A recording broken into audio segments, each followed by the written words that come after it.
ఎంతో సహజంగా చెప్తాం మనకు స్వతంత్రం దొరికింది అని. బంధువులారా, అంత సహజంగా మనకు స్వతంత్రం అనేటువంటి దొరకలేదు. వేలాది మంది విప్లవకారులు, లక్షలాది మంది దేశభక్తులు, కోట్లాది మంది హిందువుల ప్రాణ త్యాగం యొక్క వారి యొక్క బలిదానానికి ఫలితంగా మనకి స్వతంత్రం అనేటువంటిది లభించింది. ఎంతో పోరాటం చేస్తే మనకు స్వతంత్రం అనేటువంటిది లభించింది. బంధువులారా, స్వతంత్రము అనేటువంటి ఒక యజ్ఞంలో ఏ మంత్రమైతే ఉచ్చరిస్తూ తమ ప్రాణాలని సైతం త్యాగం చేశారో ఆ ఒక మంత్రమే వందే మాతరం.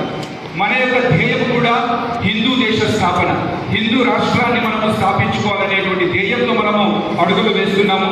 ఆ ఒక విప్లవకారుల బలిదానాన్ని మనమందరూ కూడా స్మరించుకుంటూ మనము కూడా ఒక్కొక్క అడుగుని ముందు వేయాల్సినటువంటి అవసరం ఉంది.